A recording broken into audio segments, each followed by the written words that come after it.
Hey, wealth warriors, are you ready to redefine wealth and master your money mindset? Welcome back to Women of Wealth, where generational wisdom meets ambition. I'm your millennial host, Allie Ramo. And I'm your Gen X host, Hawley Woods Gray. Today, we're flipping the script a little bit because if you've been listening to this podcast, you've heard Hawley pour into so many women, sharing strategy, wisdom, and truth about building wealth. And today, we're going to hear her story, the real story, the pivots, the pressure, the decisions that built the woman and the movement behind Women of Wealth. Hawley, welcome to our show. I don't know how it feels to be on this side of the mic, but let's do it. Well, so let's go back for a minute. You've had multiple careers, corporate, mortgage, coaching, entrepreneurship. But what was the defining moment where you realized you were meant for something bigger? It's so interesting. I've been thinking about this question. I can't pinpoint one deciding moment because it feels like, when I was in mortgages, that's when I started my first business. I was an independent contractor, loan officer. When I was coaching, I started coaching right out of high school. So that was kind of like my first job. So I worked for a couple different universities, and then I worked for some volleyball clubs, some high schools. I kind of bounced around a little bit. And then I started my own club, which was a nonprofit business. And so I have been an entrepreneur for a long time. So I don't really pinpoint one moment, but for appreciation and moving into financial services, I would say that moment was when I came to Las Vegas back in July of 2011. And I met the founder and CEO of Appreciation, Terry Kennedy.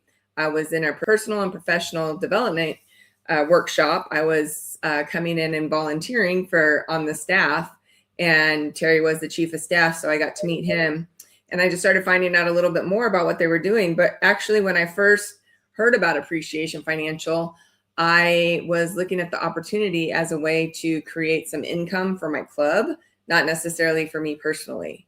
And so just in the course of, bringing our nephew in to live with us and deciding that I was going to close the volleyball club, that's when the decisions started happening and started down this path of this journey.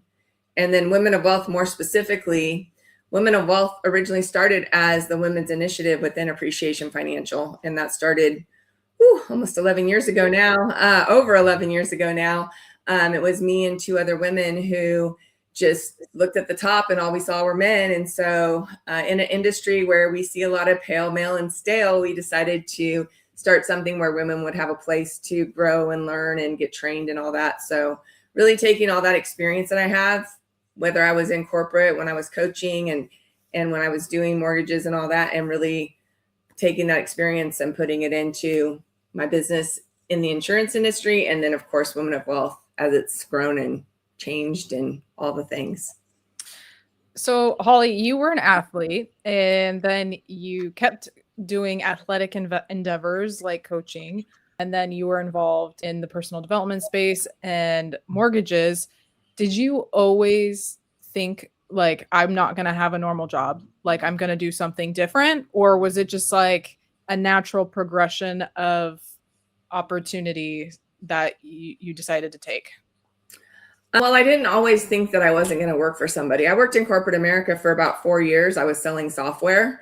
I was first in like an admin role, and then I moved into a sales position, and then I was on the inside sales team. And I saw the type of money that people could make in the sales industry. And then when I moved into working for Sci Seminars, I was advanced course manager. So again, another sales position, a little bit different.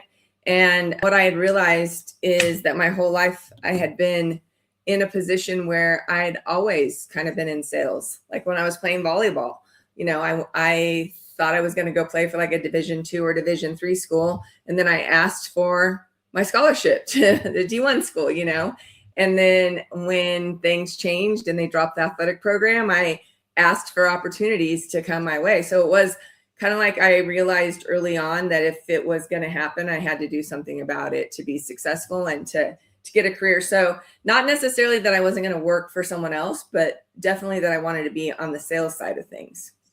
So let's talk about wealth, since that's what our podcast is all about. What do you think most women get wrong about wealth, about building wealth? I mean, for most of us, including myself, it's a lifelong learning process. The majority of people, I mean, I think, Allie, when we talk to you about some of your questions, I think one of the big benefits that you have going is that your parents, specifically your mom, taught you about money. Most people don't have that conversation around the kitchen table. They don't have that conversation with their kids. I mean, I didn't know anything about wealth or finances or checkbooks or credit cards, and I made all the mistakes when I was in college and they're on campus and they're signing you up for credit cards. I mean, if it's free, I'll take 3 of them, please. So it's like I made all those wrong steps. I didn't really start learning about money until I had really my first mentor when I worked at Peregrine Systems. I had somebody who was very financial savvy. He was my mentor from about the time I was 27, 28 years old. And he taught me a lot about finances and investment and how to grow things and how to pay off your debt and those types of things. I didn't learn that at home. I learned it on my own, kind of by making all the mistakes. Yeah, I think having a mentor is very underrated, that you really can level up real quick when you have a mentor to lean on or learn from. And you were that for me. You and your husband, Bobby, have built this business together. And I think people romanticize that. My husband and I were in the business with you guys as, kind of like our mentors. And so we had an idea of how something would go. And then it turned out it wasn't for him. It wasn't anything more. It just wasn't the industry for him. Right. What are the dynamics that go into building a business as a couple? Well, I think I've seen this with other couples too. I think there's always going to be a boss, regardless of whether you like that or not. And I mean, when you're working for yourself, you don't really like to have a boss, but there is a boss. And I think it's really important as a couple and as a family, you sit down and you determine where the strengths are. In the beginning, Bobby had his business and he was running it and he was providing for us the majority of the money. He had a construction company. However, I was more about making sure that the checkbook was balanced and paying the bills and making sure that we weren't late on anything and making sure we got our taxes done. I mean, we did make all of the mistakes, like I said before. So starting this business, we both had experience on how to do it the wrong way. So we really have been focused on how to do it the right way. But it takes a lot of conversations. And sometimes those conversations are hard, especially when you have to have them in front of other leadership that's on my team and whatnot. I've had to correct Bobby in front of people, but when we're on meetings, we have an agreement that at that point, we're colleagues, we're in the position. However, I started this business first. It's my team that we've built, and I'm the one who runs the meetings, and he can give his opinion. And at the same time, he also needs to make sure that he's got my back. So that's not always easy when he doesn't always agree with me, Yeah. And I'm just curious, how do the masculine, feminine parts of your marriage and your business, do they overlap or are they completely different? Home life is different than business life. How do you navigate separating? You had mentioned, there's a boss. So Yeah. how do you manage that at home and navigate that at home? Well, I do my best to just have that hat on when we're doing work stuff. It doesn't come natural to me to not be in that mode. So it is something that I've been working on for almost 20 years. But I learned very early in my marriage that my husband needs things that I don't need. He needs transition time from work to family. He needs, which we've set up a pretty good routine for that, to where like he picks Jackson up from school. And so he's already in like dad mode by the time he gets home. So we're really not doing work stuff at night. I mean, occasionally one of us will have an appointment or something like that, but for the most part, that kind of stops there. Like when they get home, I usually cook dinner. And while I'm cooking dinner, I move into like family mode instead of being in business mode. So I think that we've set it up pretty good. We talk about it. By no means do we have it down to a science, but early on in my marriage, we did or I think we did this before we even got married. We did this class, and it was about masculine and feminine energy. And, one thing that men need is they need to know that they're the boss at home, and that they have what's called veto power. So I give Bobby veto power. He doesn't really use it very often, but it's not always easy when, like I've asked to spend a lot of money over the course of the last few years with coaching. And so instead of giving him the veto power, I ask different questions like, what do you need from me in order for me to be able to do this?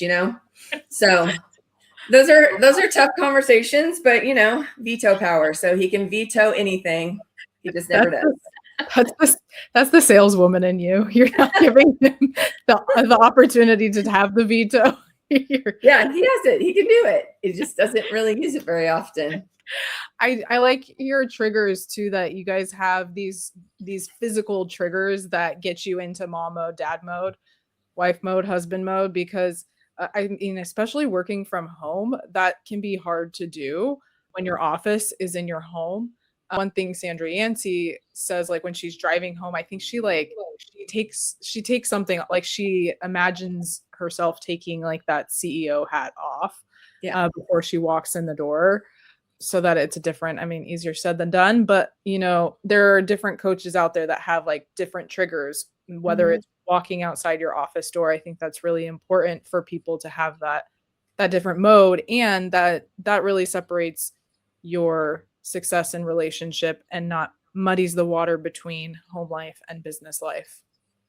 Yeah, it's taken a while, but we figured it out. I think we do a pretty good job with it now. I think, giving Jackson the ability to tell us not to talk about work is also good. We have a 13-year-old. So, if we get to talking too much about work, he'll remind us that, hey, we're doing high-low Buffalo right now. We're not talking about, what happened with this annuity or this life insurance case that you guys are worried about. I'm like, okay, so moving on, So, it definitely has changed over the years as my role has changed. But yeah, there's some times where we have to have board meetings and we have to talk about the real stuff. It's not very often. However, we're making some changes with this new product that we're introducing with wealth care. So we've had to talk about that to see how we're going to incorporate that into our business without it disrupting what we already have going. You talk about having made many financial mistakes. What was your biggest financial mistake early on? My biggest financial mistake was not understanding how businesses work and how taxes work and having good advice in that area. I thought that when I had a business, I could still do my own taxes for a number of years. And so there was several mistakes that I made in that realm. When we first started with Appreciation Financial, because I was in mortgages, and mortgages, you get paid like one time for like these big, in California, these big mortgages, right? So I was working in La Jolla and Del Mar and those areas where we had some really higher end houses. So, I'd make $3,000, $4,000, $5,000, $10,000 on a loan that I closed. And sometimes I'd be closing between 25 and 35 loans a month. So it was pretty fast, pretty high income, and not understanding how an LLC worked, not understanding how write-offs work, not understanding those big things about a business really, really hurt me and Bobby when we first got married, because we had a lot of tax debt, a lot. Like we paid off in the first 10 years of our marriage, we probably paid off $300,000 worth of tax debt that we had.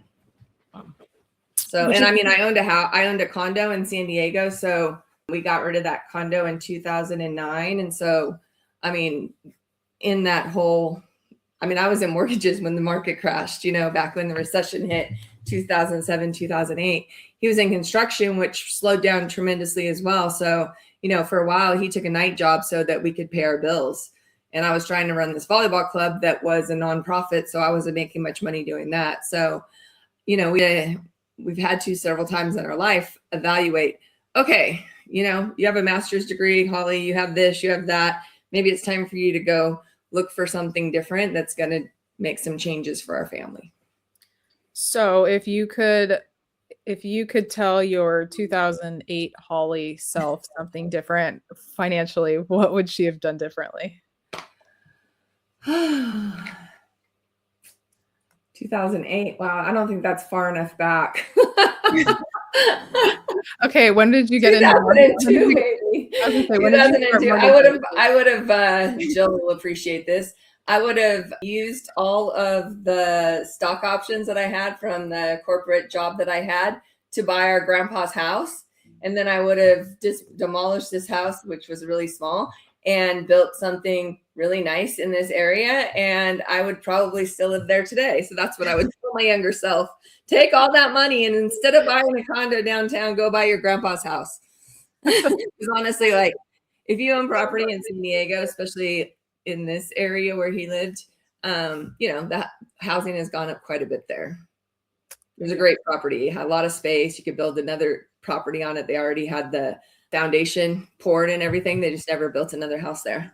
Well, Hawley, you've helped so many women, including myself, start businesses. What separates the ones who succeed from the ones who stay stuck? Well, I think the number one thing is the ones who succeed, they just don't have a mentality that they're going to quit. They have a mentality like, I'm going to figure this out. I can do this. I can do this and I can see that I can do it. So I have to figure out how I can do it over and over and over again. I think it's for anyone, not just women. Like when you're starting something new, the biggest question you need to answer is, can I do this? And can I make the living that I want to make? And I think also seeing the example from me, but also from all the other people in our company and women, especially in our company that have made the kind of money that somebody wants to make. I think you can look at someone and say, okay, so that person can do it. I can do it.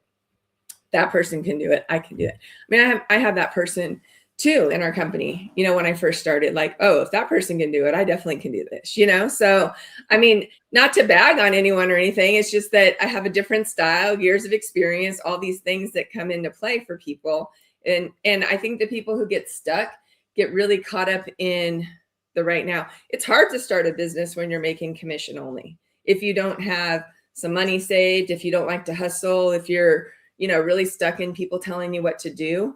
I mean, I had a really good friend of mine who came into business with us and she would have been great. She just had been an employee for so long. She never could get past the fact that she had to be a self-starter in this business. She was always waiting for people to tell her what to do. And after you get trained, we don't really do that anymore. You have to take the initiative to do it yourself. So I think people get stuck for a lot of different reasons, but I think the main one is just they don't have that motivation to be a self-starter and to, figure it out. Yeah. Yeah. I feel like we have a lot of resources within our agency that if you just decide that you're not going to quit and you're going to be successful, just like all these other people, you're going to figure it out. Now the timeline might be a little bit different for everyone, but I think being resourceful is like, if you can be resourceful, you can do a lot.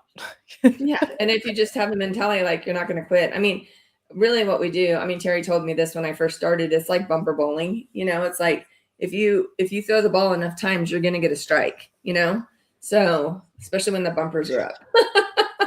So, I mean, the people that we help, they don't know that much about how their pension works, how their accounts work. So the fact that we have a very educational model makes it very easy for us to gain a clientele. So, I mean, in some places in the country, it's harder than others, but in San Diego, we have pretty great access. So if somebody starts and they want to be successful in San Diego, they can do it there and then they can take it somewhere else if they want to. You've heard our business is like bumper bowling. I've heard fixed index annuities is like it's like bumper bowling. Bumper bowling, same. It's the same. Same.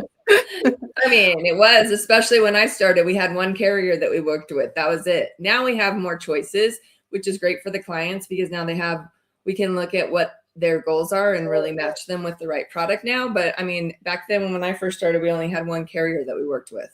So it's pretty easy to decide, okay, if you're under 55, you're getting this product. If you're over 55, you're getting this product. And oh, by the way, do you have life insurance? Yeah. Yeah. Well, Hawley, for a woman who is feeling stuck right now in her job, she doesn't feel like it's something she loves to do. Maybe she's scared to start something new. what would she do in the next 30 days? Well, I would say there's a lot you can do to get unstuck. I'm currently on the recommendation of another MVP in our company. I'm reading The Miracle Morning. It's by Hal something or another. I can look it up. It's really good. It talks about starting your day off right, basically. And there's 6 different things that they talk about doing. So he says to pick 1 or 2 that you want to do. But what he did when he was stuck is he did all 6. So it's silence, affirmation, visualization, exercise, reading, and scribing, which is journaling. So he took an hour. He woke up an hour earlier than he normally did and put this into practice. I mean, for me, it doesn't change too much of what I already do. I don't necessarily read every day, but I listen to books, audiobooks when I'm driving. So that's my reading. I do like to read. I just usually am on the road a lot. So it's safer for everyone if I listen to the audiobook. But I mean, all of those things, meditation, I do meditation every day. I do visualization every day. I think it's really important for people to understand what their strengths are and to lean into those strengths. So I would say start a morning practice. Maybe it's just exercising. Maybe get up for 15 minutes early and go walk around the block a couple times. Or, if you don't have a gym set up in your house like I do, you go do something, go to the gym for 15, 20, 30 minutes and just start a habit. The Compound Effect is another really good book. If you're stuck, it talks about just making little changes. That's why I said, just walk for 15 minutes a day and see what changes in your life. Get up 30 minutes earlier and add some extra cup of water before you drink your coffee. Just little things can make big differences. And when you're not rushed all the time, then you really can get good ideas and whatnot. So that's would be my recommendation for somebody who's feeling stuck. Get a routine. Yes. And I think something that helps me in the morning too is because being a business owner, you can start your day when you want to start your day. Uh-huh. And so sometimes it's like, I'm having a really good workout. I'm just going to stay at the gym for a while. And then it's like, okay, that's not necessarily what I should be doing right now. And so even setting, because I'm pretty good about getting up early, is like setting a timeline. Like I'm going to be behind my computer by this time also, so that Yeah. I'm getting that whole morning routine done by a certain time. Mm-hmm. And if somebody is thinking about leaving a job, talk to somebody who has done it before, get a plan in place. Don't just quit, get an exit strategy in place. We do exit strategies with our people who have jobs and then they're transitioning to commission. It takes, you're going to be drinking from a fire hose if you move industries and you've never been a business owner before. So I would say do everything you can to learn as much as you can before you make that jump. I mean, not too much, don't get in paralysis analysis, but I would say, talk to people before you just do it. Then you have support too, especially if you have a family and they rely on your income. You want to make sure that you're being responsible about it. But yeah, there's a lot of great opportunities out there. I mean, our opportunity is incredible, especially for women. And, it's a great jump, but it doesn't happen overnight. Like for me, when I first started, Bobby's like, if you could just bring home an extra $1,000 a month. I'm like, okay. I'm like, really, that's it? And then within the first 6 months, I was regularly making $3,000 a month. So then I could see that there was the potential there, so talk to the people in your family and find out what you need, what they really need from you, or, analyze it and then make a move. Yeah. Earlier on, you said Women of Wealth was initially an initiative for females in appreciation financial. And I wanted to talk about that a little bit more. Yeah. What was the gap that I know you said, you looked up and all you saw was men. But tell me more about, the creation of Women of Wealth and what were you ladies working on? Yeah, so we had some other women who were pretty successful with appreciation that had left. They got to a certain level and then they would leave. It was like they didn't feel like they have room or space to grow once they got to the top. Even though our compensation plan is there's no gender involved in it. It's basically like you write the business, you make these types of sales, this is how much money you're going to make. There's no limit on any of that. It's not defined by your sex. However, male leadership and female leadership, for the most part, have some differences. And there's some biases, unconscious biases that happen with male leadership that they don't even realize that they're doing. And so some of the women felt like they were not being supported as they were growing into these spaces. And it's not anyone's fault. It's not the guy's fault. They just don't, they're unconscious of it. They just do things and say things that aren't smart. Not aren't smart, that are disrespectful, let's just say. I mean, let's call it out, right? So, but they don't even know that it's disrespectful until they have a woman sitting at the table or some man that is very aware of it, which, you know, in financial services, I've been doing this for 15 years now. Men have grown into these positions much better. Like we have some great leadership at Appreciation that are men that are very supportive of women, but they've had to learn how to do it because they just weren't taught that growing up, you know? Yeah. So that's where the gaps were. The gaps were that there wasn't a clear path on how to get there. And even if you got there, how are you going to be supported? You know, it's different being a mom than being a dad. I don't know. It just is, you know, for most women. And so, you know, you go to a meeting or you see somebody traveling a lot or whatever, and they're able to stay up until 3 a.m. partying and then, you know, be in meetings all day and then go out to dinner and go hard again the next night. And that's just not, in my opinion, I haven't seen many women that have been able to do that successfully. So being able to put those boundaries in place and being okay with, you know, just believing that nothing good happens after midnight. I say 10 o'clock, but that's just me. Nothing good happens after midnight is just something that we leaned into at WOW and Women of Wealth. And we started teaching women how to be strong in the power and the strength that they had instead of going to their male uplines to complain or gripe, which is what they saw it as, where I saw it as a coaching opportunity to give these women support on what they needed to get past whatever it was that they were dealing with. So sometimes complaints can just look like, oh, you need some coaching in this area, right? You don't know how to recruit? Okay, great. I bet you do. Let's talk about it, right? And it's different for women. We are very relationship oriented. And so if we don't feel like our relationship is good with someone, then we won't trust them. We won't be vulnerable with them. And so we really just created a space. We had trainings once a week. We ran some retreats. We did coaching. We had Terry sponsor some really cool incentives. Like we got red bottom shoes. We did purses. We did all kinds of really cool things for the ladies. And it worked. We have tons of women that are in leadership now.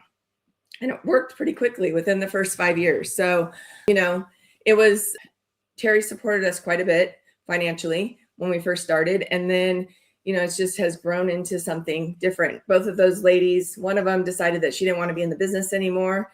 And the other one's still in the business. She has 4 kids and she doesn't want to spend the time anymore working on this project. So I bought them out and here we are doing something different now, educating, talking to, you know, coaching. I still do coaching. And we have a Women of Wealth sticker that says nothing good happens after midnight.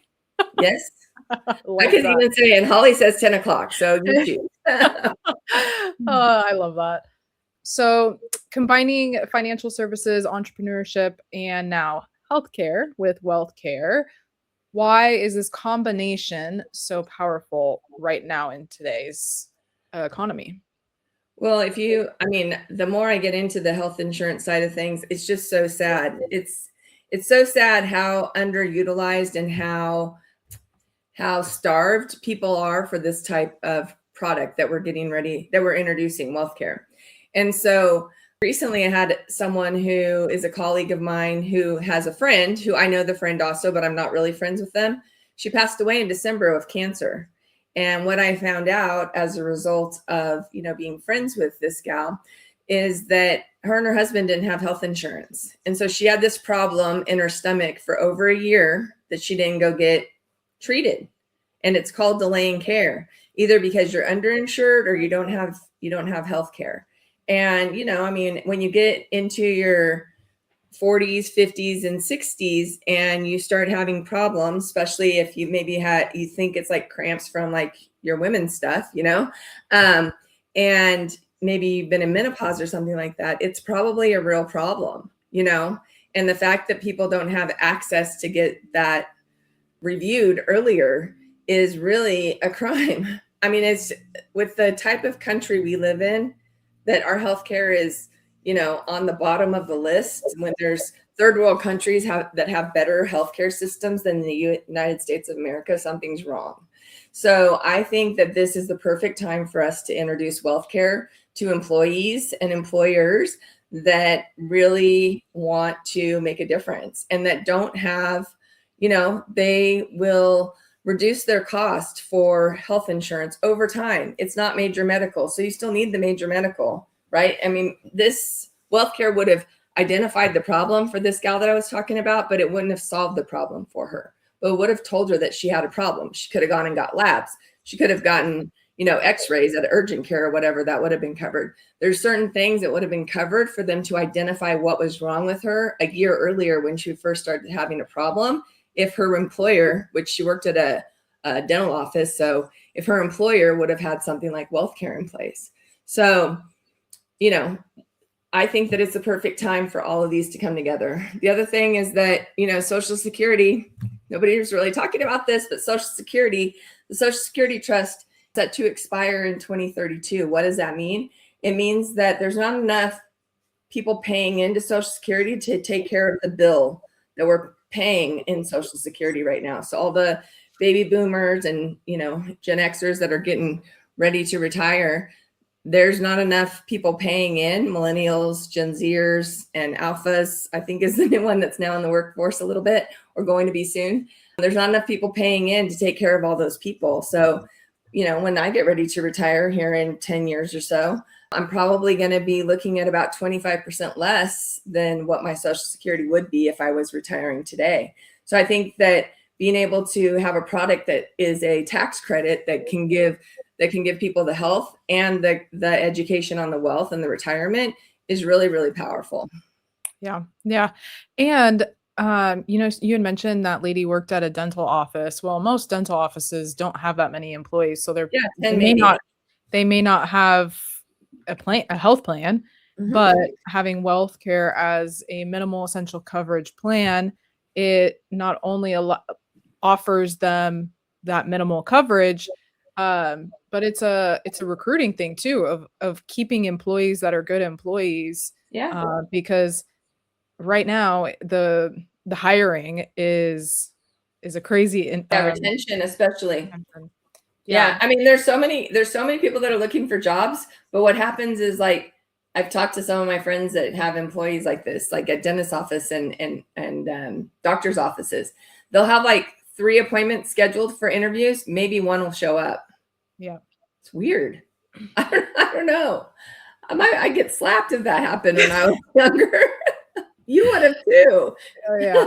Yeah. I mean, I come from a space that if I say I'm going to do something, I'm going to do it no matter if I'm going to show up or not. And maybe that's another trait that makes a successful person. There you go. Do what you say you're going to do. That's an easy one. That one goes back a long ways. It's biblical, I believe. What kind of woman do you hope Women in Wealth creates 10 years from now, Hawley? Well, I look at like my nieces and some of my friends that have daughters and whatnot that are in their late 20s and early 30s. And I just want them to be educated on the choices that they have.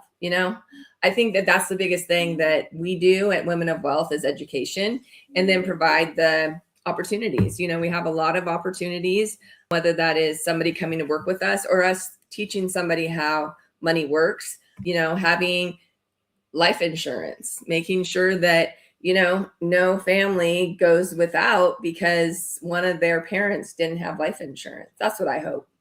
I mean, all my nieces and nephews and their kids have it. So I think I'm feeling pretty good about that, but that's what I always think of. I always look at like, who's the youngest girl in my family and is she protected? And the answer is yes, because her grandma put something on her, which is my sister, so 5, but she has a little life insurance policy that one day will turn into hopefully a college fund. But if they need it for something else, they have it, Yeah. I have to ask, if your son were to watch this one day, what's the one thing you'd like him to take away from your journey with appreciation or with Women of Wealth? Well, I think he's already getting it. Because I've told you before, I think, Allie, and I'll tell the listeners that Jackson doesn't understand why we have International Women's Day. because his mom is a boss, and he knows it. He's seen me do, he'll say 100 meetings. I've seen you run 100 meetings, So I think that I just would want him to know that he's so much further along than me and my husband were at his age. He's so much further along in life lessons. And yes, he has a phone, and yes, he has, a Xbox and all the things, but we do have some parameters around that. So I want him to know that there isn't really a free lunch, even though there is free lunch, right? Somebody has to pay for that, right? Don't have the mindset like I did when I started college, that just because they'll give you a credit card doesn't mean you need one, So I mean, those are the lessons that I want him to learn. He knows how to work hard. I've seen him do it, in sports. I've seen him do it in school and occasionally around the house when he has to do some chores, but I just want him to know that he can do whatever he wants to do in life and that he can figure it out. And I want him to marry a woman that is also, independent and strong and able to take care of herself, and that they come together and make a better partnership, Mm-hmm. That's what I think about. That's what I pray about. Amen. All right. So we have heard your story basically from, the start of entrepreneurship to where you're at now. So now we're going to do a lightning round. Okay. I don't need to explain it to you because I already know. One word or short phrase. Don't take over the whole conversation. Okay, go. There we go. Money mindset you had to break. Scarcity. One habit that changed your life. Waking up early. Best advice you ever received. If you don't have it, don't spend it. You stole mine. A belief you have about wealth that most people disagree with. Well, I believe in permanent life insurance 100%. I think the fixed index strategy is the best thing that's ever been invented, and nobody can change my mind about that. Not even my husband, who's a financial advisor now. What does being a woman of wealth truly mean? It means being able to have your faith correct, your family correct, and your freedom correct. That you can do what you want when you want to do it, but you don't always get to, right? There's still sacrifices you have to make to be in a wealthy place in your life. It's not all about money. Yes, I love that. All right. Well, I get to see you. I don't say it daily, but regularly. But I love hearing your story, and I love hearing about your story from different angles. I mean, when I read your chapter in our Women of Wealth book, it gave me a different perspective of you, and I always learn something new every time I hear your story. So I love this. And you have been an inspiration and mentor to me, and for that I'm very grateful. If you have heard this episode and want to know more about what we do and get connected with us, you can reach us on Instagram at Wow Women of Wealth. You can also email Hawley or myself. So hwoods at Appreciation Financial or Ramo at appreciationfinancial.com. And you can also find us on womenofwealth.vip. Womenofwealth.vip. Our new website is launched and it's official. So join us there.